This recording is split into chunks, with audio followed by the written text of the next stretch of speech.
মালবিকা অনামিকা। রঞ্জিত মল্লিক মৌসুমী চট্টোপাধ্যায়ের প্রেমের গুঞ্জন শুনেছিল 8-এর দশকের টলিউড। মৌসুমী নাকি কলকাতাও আসতেন সেই টানে। এটা কি গুজব নাকি সত্যি, জানাবো আজকের ভিডিওতে। নমস্কার, আপনারা দেখছেন বাংলার মুখ। উত্তম কুমারের শেষ ছবি অগবধূ সুন্দরী দিয়ে বাংলা ছবিতে উঠে এসেছিল এক নতুন প্রজন্মের জুটি, রঞ্জিত মল্লিক আর মৌসুমী চট্টোপাধ্যায়।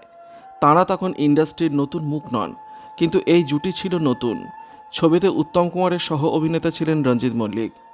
উত্তম কুমারের পাশে বেশ ম্লান ছিলেন তিনি, কিন্তু তরুণ প্রজন্মের কাছে জনপ্রিয় হল রঞ্জিত মৌসুমীর মালবিকা অনামিকা গানটি। রঞ্জিত মৌসুমীর রসায়ন পর্দায় যত হিট করে, ততই তাদের ব্যক্তিগত সম্পর্ক চর্চার কেন্দ্রবিন্দু হয়ে ওঠে। বাবলু, এই আমাদের মেনু।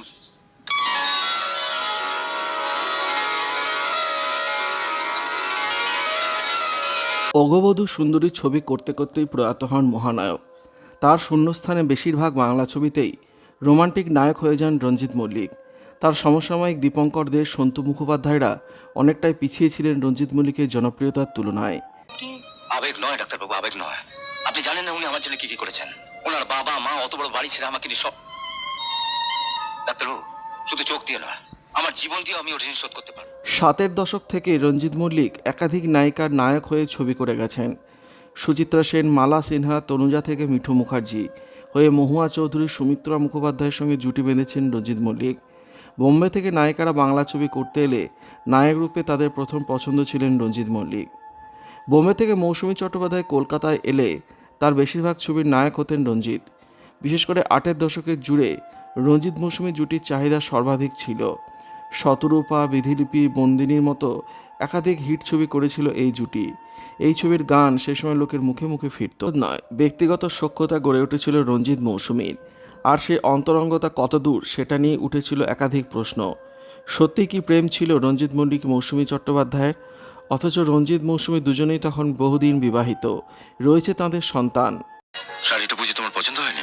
পাগল, অত দামি শাড়ি আমার পছন্দ হয়নি বললে তো গাছের দুলো খাসবে। তবু গুঞ্জন উঠল মৌসুমী নাকি বোম্বে থেকে কলকাতায় আসেন রঞ্জিত মল্লিকের সঙ্গে প্রেম করতে। তাই নাকি ভবানীপুরের মল্লিক বাড়ি ছাড়ছেন রঞ্জিত ঘরণী দীপা মল্লিক। পত্রপত্রিকায় রীতিমতো লেখালেখিও হতে থাকে রঞ্জিতের আলিঙ্গনে মৌসুমীকে নিয়ে। রঞ্জিত মল্লিকের ভবানীপুরের পৈতৃক বাড়ির পুজোতে বেশ কয়েকবার এসেছিলেন মৌসুমী।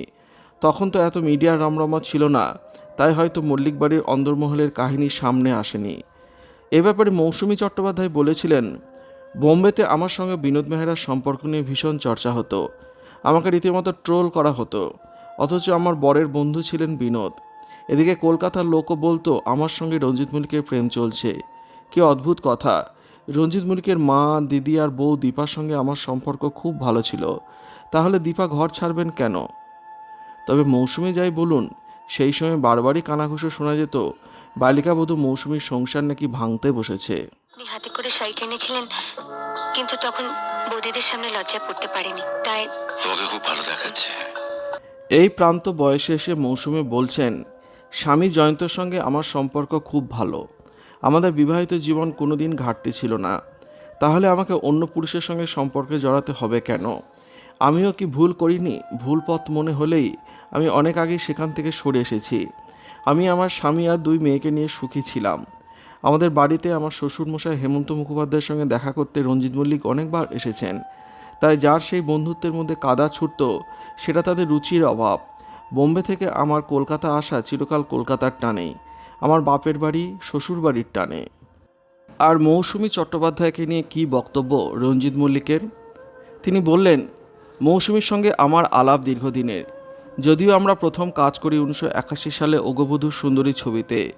তারপর বিধিলিপি, বন্দিনী, শতরূপার মতো কত ছবিতে কাজ করেছি।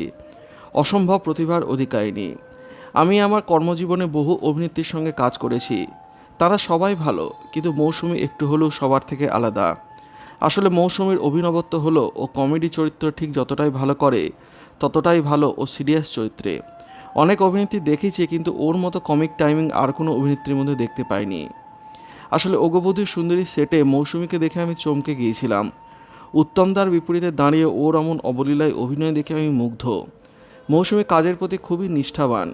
একদিকে ব্যক্তিগত জীবনে সে ততটাই প্রাণবন্ত। এখানে একটা কথা বলতেই হয়, মৌসুমী এমন একজন অভিনেত্রী যার কখনো গ্লিসারিন লাগেনি। শটের মধ্যে চোখে জল আনতে এতটা প্রস্তুতিও লাগে না তার। কিন্তু ও হয়তো এমনি বসে আছে, কিন্তু চোখে জল আনার কোনো প্রসঙ্গ এলেই কীভাবে যেন চোখে জল আনতে পারতো সেটা ভেবেও বিস্ময় লাগে। মৌসুমীর সঙ্গে আলাপ প্রায় 50 বছর হয়ে গেল। শুটিংয়ের সময় কত ধরনের মজার সময় কাটিয়েছি। আসলে মৌসুমী খুবই মিশুকে, গুরুগাম্ভীর্য ব্যাপারটাই ওর মধ্যে ছিল না কোনো দিন। তবে একই সঙ্গে মৌসুমী ততটাই বুদ্ধিমতী। শুটিংয়ে অভিনেতা অভিনেত্রী থেকে টেকনিশিয়ান সকলের সঙ্গে খুব সহজভাবে মেলামেশা করত। ও আমার স্ত্রীর খুব ভালো বন্ধু ছিল, ওদের দুজনের আড্ডা ভালো জমতো। মৌসুমী তো অভিজাত বাড়ির বউ, হেমন্ত মুখোপাধ্যায়ের পুত্রবধূ। একটা ঘটনা মনে পড়ছে, 1988 সাল সেটা। আমার গল্ফ গার্ডেনে বাড়িতে হেমন্ত মুখোপাধ্যায় তাঁর স্ত্রী এবং মৌসুমী চট্টোপাধ্যায়কে নৈশভোজের আমন্ত্রণ করেছিলাম। মৌসুমীর সঙ্গে আলাপের অনেক আগে থেকে হেমন্তদার সঙ্গে পরিচয়, কারণ ওর কণ্ঠে অনেক গানই আমি লিপ দিয়েছি। পারিবারিক আলাপ সেই অর্থে। সেদিন আমাদের বাড়িতে ওরা তিনজনই এসেছিলেন। একটাই খারাপ লাগা বলতে পারি, শীতকালে নলেন গুড় খেতে চেয়েছিলেন হেমন্তদা, কিন্তু মৌসুমী এমন কড়া বৌমা যে খেতে দেয়নি, কারণ হেমন্তদার সুগার ছিল। যদিও ওর স্বাস্থ্যের কথা ভেবেই খেতে দেওয়া হয়নি, কিন্তু ওটা খারাপ লেগেছিল আমার। আসলে মৌসুমী ভীষণ আপন করে নিতে পারত সবাইকে। একটা দীর্ঘ সময় মৌসুমীর সঙ্গে কাজ করা হয়নি। আমাদের শেষ কাজ নাটের গুরু ছবিতে, কোয়েলের টলিউডে আত্মপ্রকাশ ওই ছবিতে। আমরা স্বামী স্ত্রীর চরিত্রে। আমার মেয়ের প্রথম ছবি, তাই খুব সাহায্য করেছিল মৌসুমী। কোয়েলকে অভিনয়ের বিষয়ে নানা পরামর্শ দিয়েছে। কোনো অনুভূতি কিভাবে প্রকাশ করতে হবে, সেই দৃশ্য কীভাবে অভিব্যক্তি করতে হবে, সবটাই দেখিয়ে দিত। সম্প্রতি আড়ি ছবিতে আমরা দুজনে কাজ করলাম, কিন্তু আমাদের দেখা হয়নি। নিশ্চয় পরে দেখা হবে। আমি চাইব ও শান্তিতে থাকুক এবং এমনই প্রাণবন্ত থাকুক। ভবানীপুরের মল্লিক বাড়ির ছেলে তিনি, যে মল্লিক বাড়িতে প্রতি বছর ঘটা করে দুর্গাপুজো পালন করা হয়। ডাকনাম রঞ্জু। রঞ্জিত মল্লিকের পিতামহ বাঙালি বিজ্ঞানী ইন্দুমাধব মল্লিক এবং পিতা শিশু সাহিত্যিক উপেন্দ্রচন্দ্র মল্লিক। এখনও অভিনেতার রূপলী পর্দায় আগমন ঘটে প্যারালার ছবির হাত ধরেই। দারুণ সুদর্শন নায়কের জন্য তখন বহু নারীর বুকের ব্যথা তিনি। মৃণাল সেনের আবিষ্কার ছিলেন রঞ্জিত মল্লিক। পদাতিক পরিচালক মৃণাল সেনের ইন্টারভিউয়ে ডেবিউয়ের পর কলকাতা 71-এ অভিনয় করেছিলেন তিনি। সত্যজিৎ রায়ের ছবিতেও কাজ করেছিলেন শাখা প্রশাখাতে। মৌচাকের মতো হাস্যরসে ভরপুর রোমান্টিক ছবিতেও কাজ করেন তিনি। একটা সময়ের পর ধারাবাহিকভাবে বাণিজ্যিক ছবিতে অভিনয় করেন রঞ্জিত মল্লিক। তাকে মূলত দেখা যায় বাড়ির বড় ছেলের চরিত্রেই। ভিলেন পেটাতেন বেল দিয়ে, তাই বেলম্যানের তকমাও জোটে রঞ্জিত মল্লিকের কপালে। মুনমুন সেন থেকে শুরু করে মৌসুমী চট্টোপাধ্যায়, মহুয়া রায়চৌধুরী, সন্ধ্যা রায়, একের পর এক তৎকালীন সুন্দরী অভিনেত্রীদের সঙ্গে পর্দায় রোমান্স করেছিলেন তিনি। কিন্তু কোনোদিন একবারের জন্য কোনো নায়িকা কিংবা অন্য কোনো নারীর সঙ্গে সম্পর্কের গুঞ্জনে জড়িয়ে পড়তে শোনা যায়নি অভিনেতা রঞ্জিত মল্লিককে। উত্তম কুমার থেকে শুরু করে সে যুগের অনেক অভিনেতারই পরকীয়ার গল্প শোনা যায়। স্ত্রী দীপা মল্লিকের সঙ্গে সুখী দাম্পত্য জীবনে কখনো কোনো ধরনের অন্য সম্পর্কের গুঞ্জন এক মুহূর্তের জন্য দাগ করেনি তার জীবনে, এবং এখনও পর্যন্ত দীপাই একমাত্র নারী হিসেবে জীবন আলো করে রেখেছেন বছর 80 রঞ্জিতের। ইন্ডাস্ট্রিতে তাকে কেন্দ্র করে কোনো কেচ্ছা নেই, কোনো মহিলাকে নিয়ে সিল অশ্লীলে ফারাক ভুলিয়ে দেওয়া গুজব নেই, এতটুকু। বিষয়টা দারুণ উচ্ছ্বাসের সঙ্গে জাহির করেন রঞ্জিত মল্লিক। কীভাবে এতটা সাফেদ তার ব্যক্তিগত জীবন। রঞ্জিতের সঙ্গে কথা বললে তিনি পাল্টা প্রশ্ন ছুড়ে দেন ভীষণ আত্মবিশ্বাসের সুরে। আমাকে নিয়ে কোনো গসিপ নেই কেন বলুন তো?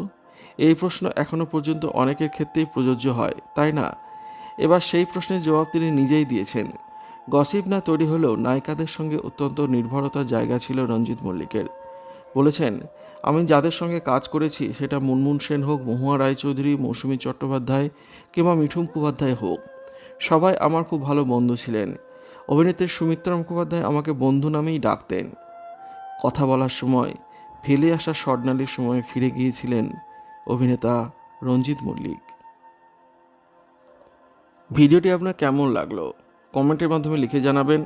ভালো লাগলে শেয়ার করবেন আর চ্যানেলটি অবশ্যই সাবস্ক্রাইব করবেন। ধন্যবাদ।